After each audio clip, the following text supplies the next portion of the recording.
16h45, la Barre Info Soir. Monsieur, dames, bonsoir et bienvenue à cette nouvelle session d'information du dimanche 2 mai 2021.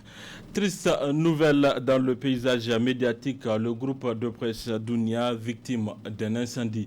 En effet, c'est aux environs de midi que le feu s'est déclenché dans le plateau de la télévision. Impuissants, les agents présents au moment de l'incendie n'ont rien pu faire face à l'intensité du feu. Tout le plateau télé calciné. Plus de détails avec Anounou Mahaman, responsable de la télévision Dounia. L'incendie, tout incendie, c'est un phénomène extraordinaire.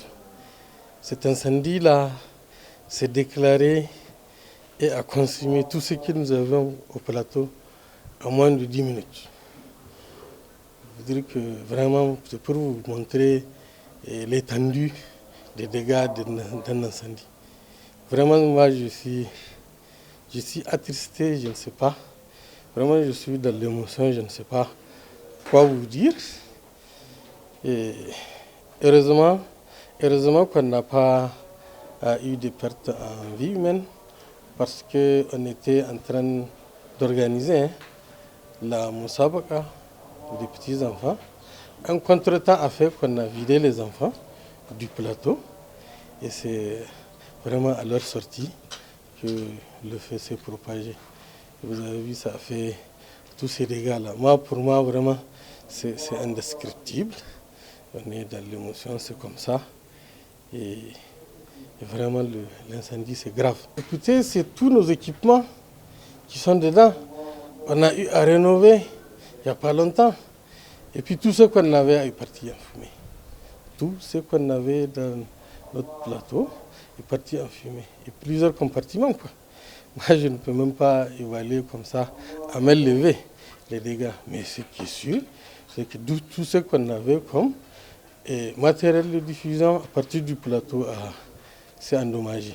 Les seules choses qui n'ont pas cramé au cours de cet incendie, c'est les Corans qu'on a disposés à la lecture et à l'intention des enfants.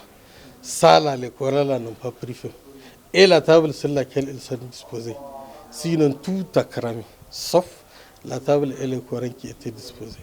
Ça, là, j'aimerais que les gens vraiment reviennent à Dieu. Lancement officiel ce matin de la campagne de sensibilisation sur la Covid-19 à l'intention des jeunes de la ville de Niamey, organisée par l'association des jeunes scouts de Niamey. C'est à l'Académie des arts martiaux. C'était en présence de plusieurs invités de marque, nous rapporte Asma Seydou et Boubacar Souley dans ce compte-rendu. S'engager contre la propagation de la Covid-19, c'est ce que visent ces jeunes Nigériens à travers cette campagne de riposte Stop Covid-19 initiée par l'Association des scouts du Niger grâce à l'appui financier de l'UNICEF. Une manière pour ces jeunes de sensibiliser la population à se protéger les autres et à se faire vacciner. Nous avons identifié 95 quartiers de la région de Niamey. 95 quartiers dans lesquels des binômes, des jeunes hommes et femmes vont sillonner ces quartiers pendant 10 jours pour sensibiliser les populations de la région de Niamey sur l'importance du respect strict des gestes barrières, mais aussi le vaccin que, comme vous le savez, les autorités nigériennes se sont mobilisées pour rendre disponible ce vaccin qui dorénavant est accessible et gratuit. Donc pendant ces 10 jours que vont durer la campagne, les binômes vont sillonner 30 ménages par jour. Donc si vous faites le cumul, c'est plus de 500 000 ménages qui vont être concernés avant la fin de la campagne. Donc c'est pour nous le lieu, en tout cas, de remercier ces bénévoles qui ont accepté de donner de leur temps pour accompagner les autorités nigériennes, pour accompagner notre institution, mais aussi pour se mettre à la disposition des populations de la région de Niamey, pour les sensibiliser, pour les former et les informer du danger que constitue cette terrible pandémie qui est la Covid-19. Dans son discours du lancement de la campagne de sensibilisation, le représentant adjoint de l'UNICEF a salué l'initiative. Je voudrais saisir cette opportunité pour saluer vraiment très vivement l'association des scouts du Niger et Comdev, avec lesquels l'UNICEF se réjouit d'être en partenariat, en appui au pouvoir public pour cette campagne contre la pandémie du Covid-19. Je suis très sincèrement impressionné par la mobilisation, l'engagement des scouts du Niger et de Comdev pour mobiliser la jeunesse nigérienne. Qui dit jeunesse nigérienne, c'est la majorité du Niger. C'est la pierre angulaire du Niger d'aujourd'hui et de demain.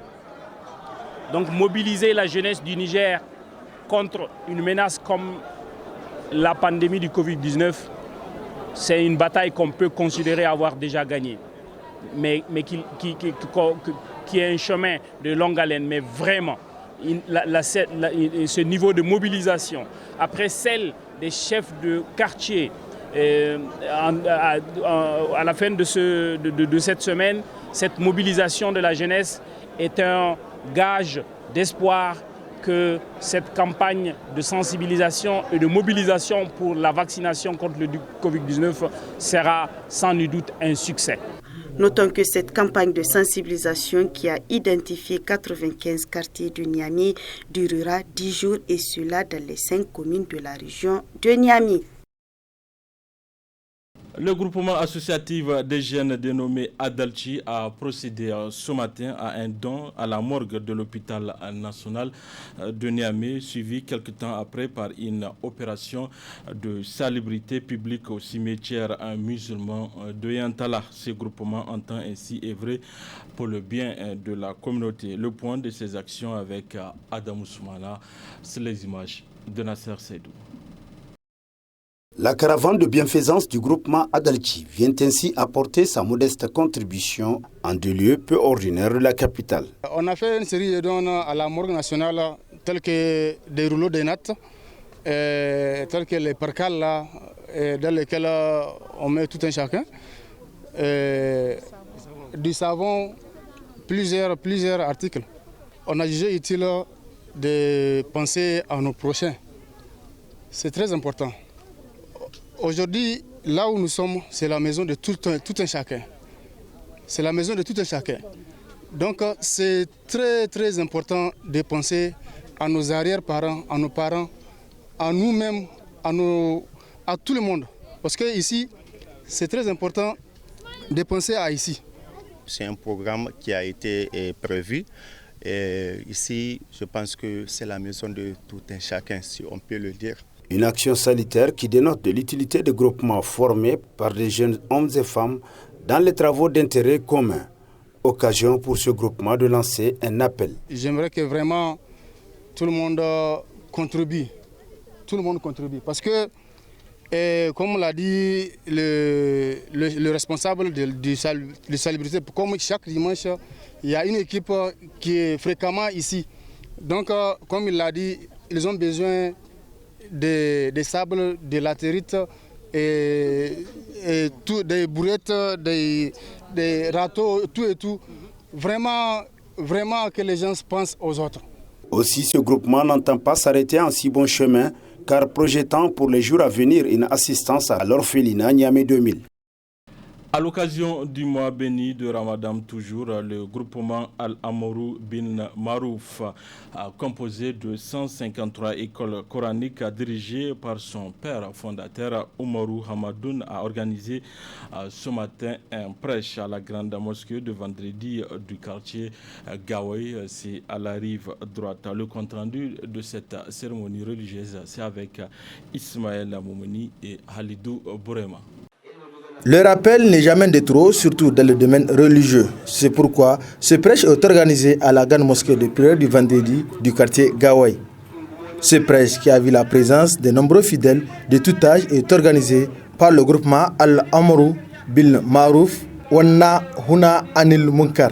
Et cela en cette troisième décade du mois béni de Ramadan. Et un groupement de 150 écoles coraniques, comme je l'ai dit, qui chaque année au mois de Ramadan, le 20e jour, nous organisons un grand prêche tel que vous le voyez, à l'image de ce que vous voyez aujourd'hui. C'est la 15e édition Pourquoi ce prêt justement? C'est pour que toutes les adeptes de ce groupement puissent se voir, puisque nous sommes des sœurs. Il y a beaucoup de Makaranta dont on entend le nom, on ne se connaît pas.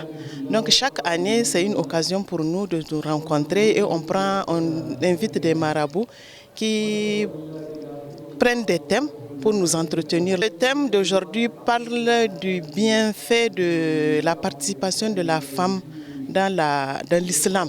Sa participation, c'est quoi? C'est tout ce qu'elle peut faire pour amener l'islam à aller de l'avant, notamment sa participation dans la marche de son foyer, dans la marche de toute la communauté islamique, que c'est une très bonne chose. Et comme on dit, l'adage qui dit que derrière tout grand homme, il y a une femme. On a eu au moment de ce prêche l'exemple de beaucoup de grandes femmes musulmanes qui ont beaucoup aidé leur mari et au-delà de leur mari, qui ont aidé la communauté pour la propagation de l'islam dans le monde. Venus en grand nombre, ces fidèles ont apprécié cette initiative du groupement dont à sa tête Oumarou Hamadoun. Alhamdulillah, Dieu merci. On avait apprécié beaucoup de choses concernant ce qu'est fait le marabout Nana Baba. Donc ce qui m'avait vraiment plu, c'est concernant la façon dont il réunit les femmes musulmanes. C'est ce qui m'a vraiment ému. J'ai apprécié vraiment ça, parce que tout ce qu'on fait, on va retrouver ça à l'au-delà. C'est vraiment une bonne chose qu'Allah nous aide. En tant que femme, ma contribution, c'est d'encourager les femmes musulmanes à continuer sur ce chemin. Après la lecture du Saint-Coran, une Fatiha a été prononcée pour que Dieu descende sa grâce sur le Niger, au-delà, sur l'ensemble de la Oumma islamique du monde entier. Le syndicat national des enseignants des instituts et grandes écoles a organisé hier son conseil syndical sous le thème « Les IUT et grandes écoles à piliers de la formation professionnelle. Quel avenir dans l'enseignement professionnel ?» À l'issue duquel, naturellement, un procès verbal a été élaboré dont je vous propose de suivre un extrait avec Moussa Zakari, IUT Tawa. Procès verbal du Conseil syndical de Niamey. L'an 2021 et le samedi 1er mai, sur convocation du Bureau exécutif national, le syndicat national des enseignants des instituts et grandes écoles du Niger a tenu un conseil syndical sur le thème suivant. Les IUT et grandes écoles, piliers de la formation professionnelle et technique au Niger. Quel avenir dans l'enseignement supérieur? L'ordre du jour a porté sur les points suivants. La suppression des soutenances des rapports de stage et mémoire professionnelle de licence dans les IUT. Les réformes dans les universités publiques du Niger. La situation socio-académique des sections. S'agissant du premier point relatif à la suppression des soutenances de rapports de stage et mémoire professionnelle de licence dans les IUT, le BENSNEJ a appris avec amertume la suppression des soutenances des rapports de stage et mémoire professionnelle par la circulaire de la soi-disant conférence des recteurs en date du 7 avril 2021. Au regard de cette circulaire, nous tenons à rappeler à l'opinion nationale et internationale que dans les UIT, les soutenances des rapports de stage et de mémoire professionnelle ont bel et bien leur pertinence au plan académique. Par conséquent, aucun prétexte fallacieux, encore moins une rencontre illégitime à huis clos des recteurs ne peut justifier la suppression de ces soutenances, pendant que même le rapport de stage du BTS d'État est soutenu. S'agissant du deuxième point relatif aux réformes dans les universités, le Conseil exige l'implication pleine et entière des enseignants technologues dans les réformes de l'enseignement supérieur au niveau du ministère et au sein des universités, compte tenu des spécificités des UIT.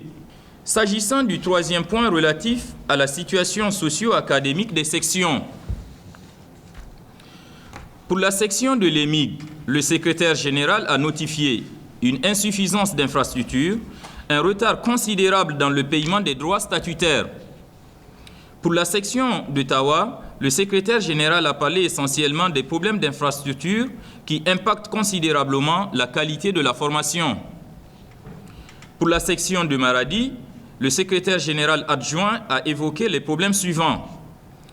La suppression des sorties pédagogiques, de prospection et le suivi des stagiaires depuis 2018. Cependant, il faut noter que malgré ces difficultés mentionnées ça et là, les UIT et grandes écoles n'ont connu aucune année absorbée, encore moins d'années blanches de leur création à ce jour. Enfin, pour atteindre ces objectifs assignés aux UIT, en matière de formation professionnelle et technique, le Conseil recommande une autonomisation pure et simple de ces UIT vis-à-vis des universités. Du sport pour clore cette édition à quelques semaines du congrès ordinaire de la FENIFOOT pour le renouvellement de son instance dirigeante. Les clubs de Niamey ont rendu public ce jour une déclaration. La teneur avec Abdul Karim Dambadji, président Ouragan FC Club. Les clubs de football et différentes structures de joueurs, supporters, journalistes, arbitres que nous sommes ne sauront travestir l'histoire au vu notamment de la sérénité et de la stabilité du football nigérien, les multiples réalisations de la FENIFOOT sous la présidence du colonel-major Jibril Ahima Hamidou, dont entre autres la construction de nouvelles infrastructures au Centre technique national et sa réfection, la construction des sièges des ligues dans les 8 régions du Niger, pose des pelouses synthétiques sur différents stades, la notoriété et la reconnaissance acquises par le football nigérien sur le plan international matérialisée par le vent du président Infantino de la FIFA et celui de la CAF. L'organisation au Niger des compétitions phares telles que la CAN U17, l'organisation par le Niger des tournois qualificatifs UFOA-B, cadets et juniors. Les multiples distractions reçues par le président Pelé sur le plan national et international, notamment de la part des autorités de la 7e République et à travers son élection au comité exécutif de la CAF. Les résultats exceptionnels du football nigérien depuis l'ascension du président Pelé à la présidence de la FENIFOOT, avec une qualification en Coupe du Monde des moins de 17 ans, 2 qualifications en phase finale de la CAN, 3 qualifications en phase finale de la CHAN, la tenue régulière des différents championnats, et cela bien souvent malgré le manque de sponsors. Les multiples formations et stages qui ont rehaussé le niveau de l'arbitrage avec 14 arbitres internationaux. L'accent particulier sur le football féminin dans le championnat national en cours. Nous invitons ainsi l'ensemble des acteurs du football nigérien à œuvrer dans le sens de la sérénité et de l'unité autour du colonel-major Jibril Ahima Hamidou, dit Pelé, afin de porter haut le flambeau du football nigérien. Voilà, messieurs, dames, c'est tout pour ces 19h45 de la télévision Labari. Merci à vous de l'avoir suivi. Au revoir.